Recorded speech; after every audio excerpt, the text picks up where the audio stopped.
Hello, everyone. Welcome to Chasing a Murder. We are on part 107 of Life Beyond the Grave, which is attached to that very crazy case. The two main people involved in this case, anyhow, are Vallow and Chad Daybell. We're going to go ahead and jump in. This is going to be mostly audio. Like I said, I want to try to get this finished and over with. And we are learning that these guys are interested in a stone called malachite. It's basically made up of 53% copper, which gives it that green tint that you see. And we'll go ahead. I didn't know whether to put this in here or not, but we'll go ahead and stick it here. There's two documents that will be found from May into the later months here that are titled Seven Archangels.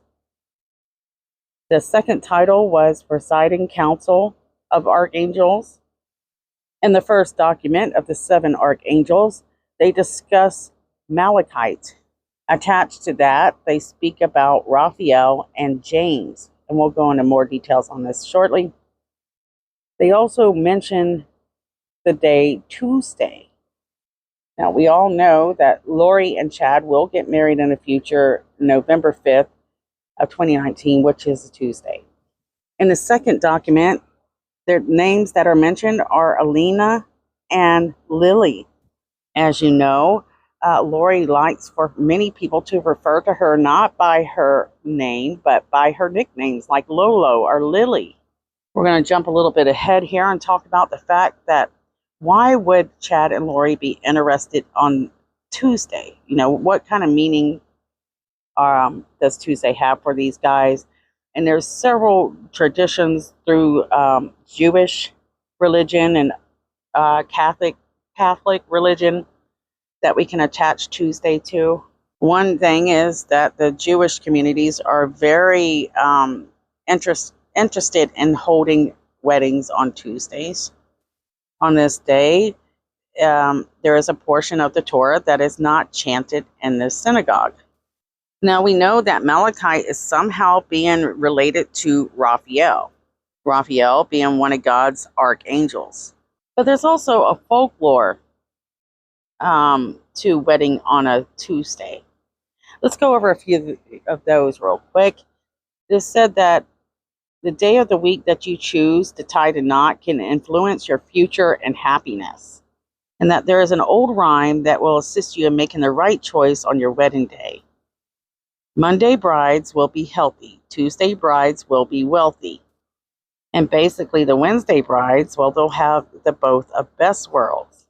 So if Chad was interested in this folklore, well, we could eliminate Monday. Well, he's not going for the health.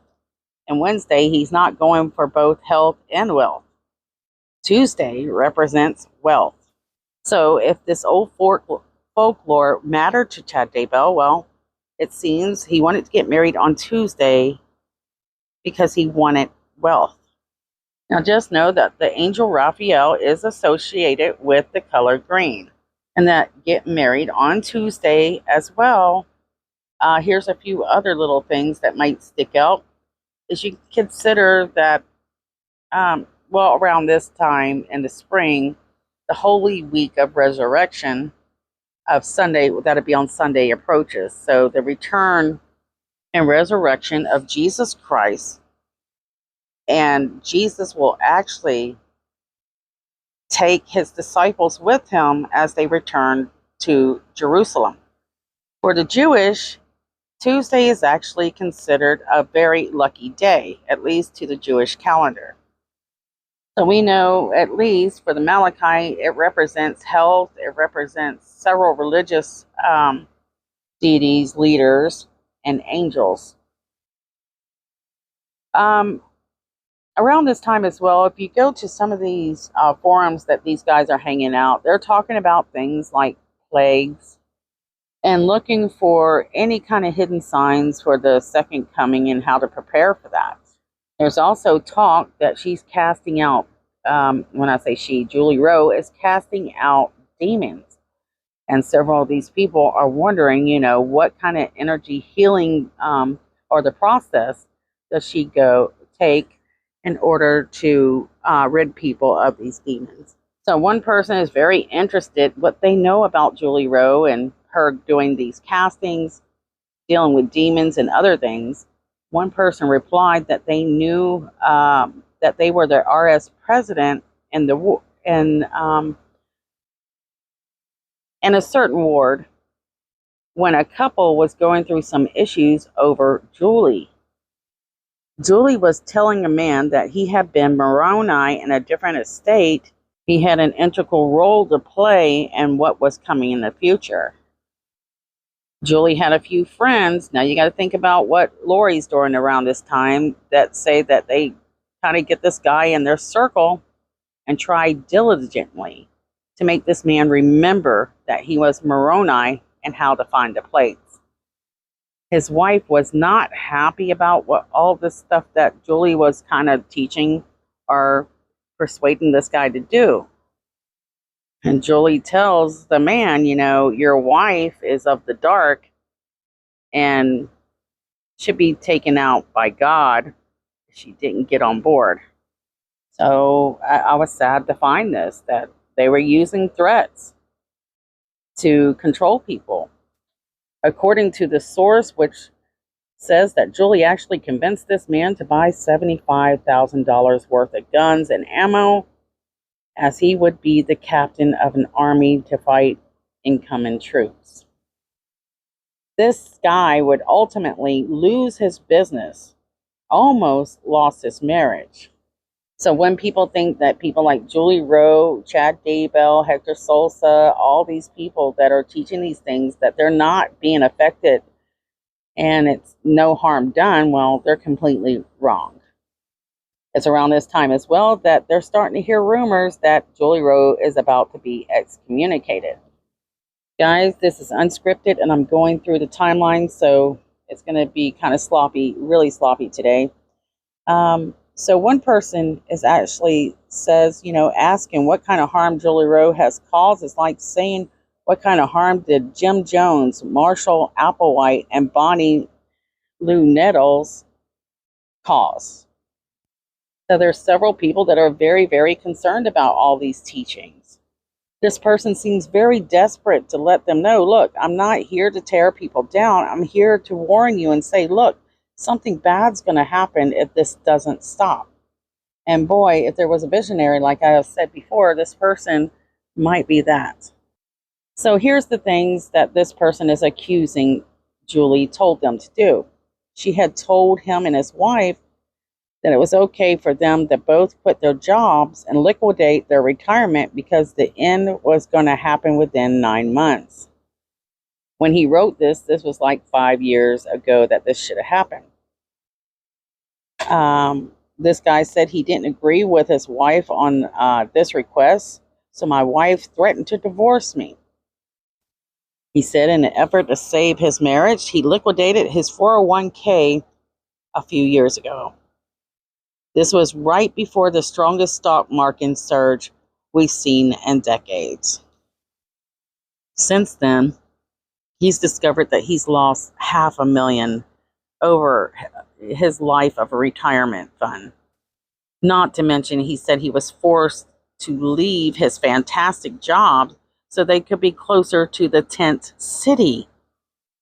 This is very, very important. So these tent cities are already being planned by these people, and they're very top secret. Not a lot of people know about them. I feel this is very, very important to understand where Lori Vallow is heading, in this story. This guy goes on to say that his wife believes in Julie Rowe so much that she's convincing people, are texting her close friends, telling them that the big one's going to happen. At that point, his wife starts to take all the pictures off the wall, tied their cupboards closed, and all the vases and fragile knickknacks she had placed on the floor. She put shoes and a flashlight next to each of the children's bed and coached them what to do when the big earthquake hits. And I have to agree with him. He said, can you imagine the anxiety and the fear that caused dozens of people and basically destroyed their lives. Who knows what kind of irreversible damage was caused to the children and the friends. Julie was telling people like his wife that they were sisters in another estate and that they were murdered together. That is why they are kindred spirits. Julie Rowe also told his wife that she was once Joan of Arc. And the multiple estate talks just got that progressively worse. And you can imagine, what this guy's going through after seeing Lori and Charles. Now, this person mentions Julie Rose in famous podcasts that we've actually shared a few clips from, where Julie actually stated that she was once married to Eric Smith in a previous estate. He has big concerns about Julie Rowe's claims to have visions, dreams, and experiences meeting immortal beings. Because we hear Lori how she's meeting Satan and other people. It's very similar to what Julie Rowe is doing, because Julie Rowe said that she had met Cain at the airport. So, Salt Lake City Airport. So, Julie Rowe has done many of these energy healing seminars across the country, he says, and his wife had been to several of them. And here's the thing, is his wife is spending quite a bit of money to go to these sessions. His wife, wants to become an energy healer herself now. This guy was so similar to Lori and Charles that sometimes I wondered if this was Charles speaking. The sad part is it's affecting their their life so badly. He says he's having to work 55 hours a week, then have to complete the housework, the yard work, the meals, do the homework with the kids, put the kids to bed, so that his wife can devote her time to the energy healing. Something else similar to Lori Vallow. He says that his wife, because of Julie Rowe, validating and encouraging her, that all her dreams, would have some kind of message or some kind of meaning, the wife can't sleep enough. She believes that God communicates to her. She's constantly trying to go to sleep. Some days she sleeps 10 to 12 hours. And this woman just totally has neglected her kids, basically, is what he's saying. He doesn't see her do homework with the children. And now he's having to take the kids to school, which makes him late for work. Julie Rowe has told his wife that God called her as a prophet with a small p, not the capital P. And so this woman's husband, you can tell that he's struggling here, and he's trying so hard to say, somebody hear me, because my wife is lost it. So it's the same thing that Charles is going through. And here's the part where it kind of led me to believe maybe it's Charles. He says, I have a small fear that my wife will do anything Julie Rowe requests. I heard of a mentally ill mothers harming themselves or their children. If Julie Rowe asked my wife to make an ultimate sacrifice, he says he can't say for sure that his wife might, do this, or not do this, but he's afraid that she could. Julie Rowe also encouraged his wife to buy a tent. He ended up spending like $2,000 on a canvas tent. His wife now wants to sell the house to use that equity to buy more supplies and food. He tells his wife, I'm not going to sell my house. So what does she do? She threatens him with divorce. Julie Rowe had told this woman that she couldn't enter this tent city that they speak about if they have any debt. They said that they have given a lot of money to Julie Rowe's foundation through donations. And this guy is starting to believe that this is more like a satanic cult than a religious, godly cult. At one point in this post, he's warning people, stay away from Julie Rowe. She's a dangerous cult leader. So, there were so many similarities in there that made me wonder if it was Charles Vallow. If it isn't, then these guys are going through nearly the exact same thing. Here's the thing. Charles is alive around this time that this blog is posted. Now you hear that there's problems between couples. I mean, they're separating, they're divorcing, they're fighting, they're losing their closeness. And this is no exception for Melanie Gibb and Clifford Gibb. Melanie Gibb is now getting a divorce. And there are several, you can pull this up. I'll give you this case number, FC2019-094817, which was filed in Maricopa County, Arizona. So you have Lori Vallow, her marriage is falling apart. Chad Daybell and Tammy, but Tammy doesn't realize it. Melanie Gibb, her husband. Melanie Boudreaux and Brandon Boudreaux, but Brandon doesn't realize it. And you got to remember the LDS, they're really they're starting to say, hey, you know, Julie Rowe is causing too much problem at this point. We're going to have to excommunicate her. And that's what's going to happen. I mean, you got to think, she's making pretty decent money for her energy work. Let's see, 40 minutes is like $180. Let's see here, an 80 minutes energy session, I think around $360. I'm doing a quick look over, guys, because I'm in a hurry.